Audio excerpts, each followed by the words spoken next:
सोचिए अगर आपके घर में 30 से 35 लोग आ जाएं, जिन्हें सुबह से शाम तक एक जगह बिठा के खाना खिलाना पड़े, वो भी रोज। लड़कियां ये प्रॉब्लम तुरंत रिलेट कर लेंगी, क्योंकि बात सिर्फ खाना बनाने की नहीं होती। बर्तन धोना, बर्तन के लिए पानी, पीने का पानी, हाथ धोने का पानी और बहुत कुछ। अब इमेजिन कीजिए यही काम आपको आज से करीब 600 साल पहले करना पड़े, तो वो भी 30 से 35 लोगों के लिए नहीं, बल्कि 300 से 400 लोगों के लिए। तब ना तो डिस्पोजेबल प्लेट्स थी, ना वाटर टैंकर, ना मोटर, ना मॉडर्न ड्रेनेज सिस्टम। लेकिन विजयनगर के लोगों ने इसका सॉल्यूशन निकाल लिया था। और हैरानी की बात यह है कि इसके लिए उन्होंने कोई अलग मशीन नहीं बनाई, उन्होंने पूरा डाइनिंग हॉल ही मशीन की तरह डिजाइन कर दिया।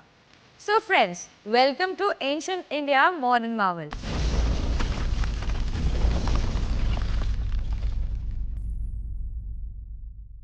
आज हम बात कर रहे हैं हम्पी के भोजनशाला यानी डाइनिंग हॉल की। हम्पी के रॉयल सेंटर से थोड़ा साउथ जाइए, ऑक्टागोनल वाटर पेविलियन के पास आपको जमीन पर एक बेहद अनयूजुअल स्ट्रक्चर दिखाई देगा। पहली नजर में एक ऐसा लगेगा जैसे पत्थरों की दो लंबी लंबी रोज के बीच कोई ट्रेंच बनाई हुई हो, लेकिन पास जाकर देखिए तो इन स्टोन स्लैब पर बड़े गोल डिप्रेशंस तराशे गए थे। एक बड़ा हिस्सा जो बिल्कुल थाली जैसा दिखता था, और उसके आसपास छोटे छोटे हिस्से, जैसे आज की कंपार्टमेंट प्लेट में दाल, सब्जी, चटनी, दूसरी चीजों के लिए जगह होती है, वैसे ही। यानी लगभग 600 साल पहले यहाँ डिस्पोजेबल प्लेट्स नहीं थी, डाइनिंग टेबल ही प्लेट थी। इन स्टोन स्लैब्स की दो रोज के ठीक बीच से एक चैनल गुजरता है, और यहीं से ये जगह सिर्फ एक पुरानी डाइनिंग हॉल नहीं रहती है, एक केयरफुली प्लान्ड पब्लिक सिस्टम बन जाती है। एपिग्राफिकल रिकॉर्ड्स में इससे जुड़ा एक नाम मिलता है, उटदा कालुवे, जिसका मीनिंग है खाने से जुड़ा हुआ कनाल। इसका मतलब ये चैनल इस पूरी व्यवस्था का साइड फीचर नहीं था, यह इसके डिजाइन का सेंट्रल हिस्सा था। लेकिन इसका इस्तेमाल एग्जैक्टली होता कैसे था? आज पूरा स्ट्रक्चर अपने ओरिजिनल फॉर्म में मौजूद नहीं है, इसलिए हर डिटेल को सर्टेनिटी के साथ नहीं कहा जा सकता। लेकिन इसके डिजाइन्स को देखकर कुछ फंक्शंस साफ समझ में आते हैं। बीच में बहता पानी खाने से पहले और खाने के बाद हाथ धोने के काम आ सकता था। स्टोन प्लेट्स को रिनकर क्लीन करना आसान होता। बचा हुआ खाना और गंदा पानी वहीं जमा होने के बजाय चैनल के साथ बाहर निकल सकता था। और संभव है कि इसी सेंट्रल स्पेस से सर्विंग स्टाफ का खाना सर्व होता रहा हो। मतलब डाइनिंग, सर्विंग और क्लीनिंग तीनों के लिए एक ही अलग अलग जगह बनाने की जरूरत नहीं थी। ये एक लेआउट तीनों प्रॉब्लम्स ही सॉल्व कर रहा था। आज इसे हम इंटीग्रेटेड डिजाइन कहेंगे।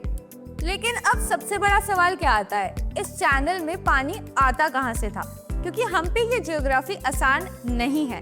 एक तरफ है तुंगाभद्रा रिवर, दूसरी तरफ ग्रेनाइट की हिल्स, अनइवन ग्राउंड और अलग अलग एलिवेशन पर बना विशाल शहर। अगर नदी किसी जगह से नीचे बह रही है और शहर ऊपर है, तो पानी खुद ऊपर नहीं चढ़ सकता, ग्रेविटी ऐसा होने ही नहीं देगी।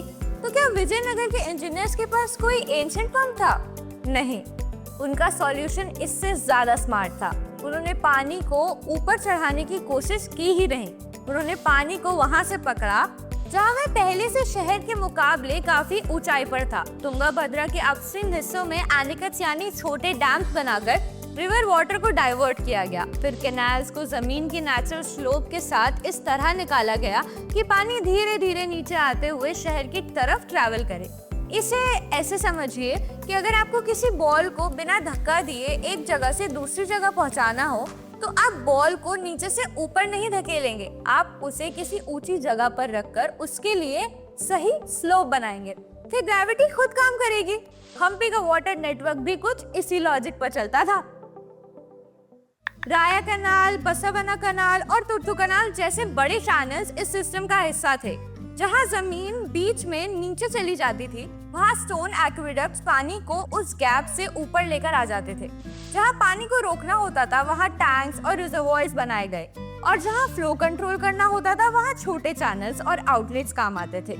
यानी पानी का पूरा सफर पहले से ही प्लान था, रिवर से कनाल तक, कनाल से टैंक तक, टैंक से एक्वेडक्ट तक, और एक्वेडक्ट से सिटी के अलग अलग हिस्सों तक। Temples, agriculture fields, royal spaces, water tanks और पब्लिक यूज स्ट्रक्चर्स, हर जगह पानी पहुंचाने के लिए इलेक्ट्रिसिटी नहीं चाहिए थी। सिर्फ 3 चीजें चाहिए थी: ऊंचाई की सही समझ, स्लोप का सही कैलकुलेशन और पानी के बिहेवियर की सही नॉलेज। आज हम टैप खोलते हैं और पानी आ जाता है, हमें पता भी नहीं चलता कि उसके पीछे पंप्स, पाइपलाइंस और बिजली का कितना बड़ा नेटवर्क काम कर रहा है।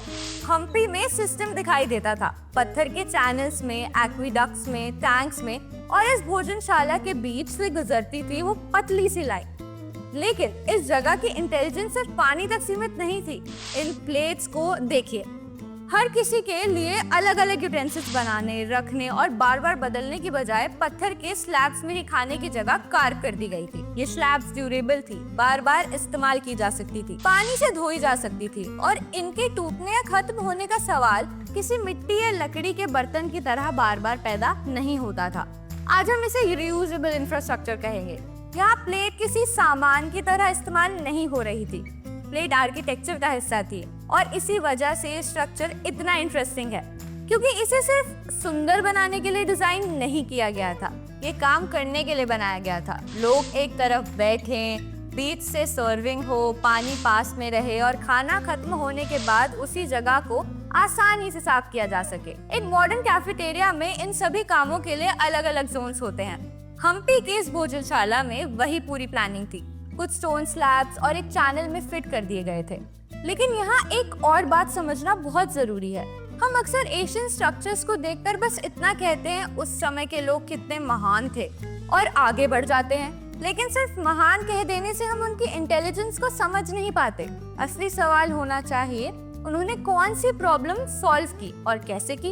इस डाइनिंग हॉल में प्रॉब्लम थी एक बड़ी गैदरिंग को व्यवस्थित तरीके से खाना खिलाना, पानी अवेलेबल रखना, यूटेंसिल्स की जरूरत को कम करना, सर्विंग आसान बनाना, और हर मील के बाद जगह को दोबारा इस्तेमाल के लिए तैयार करना। उन्होंने इन सब का एक कंबाइंड आंसर बनाया था।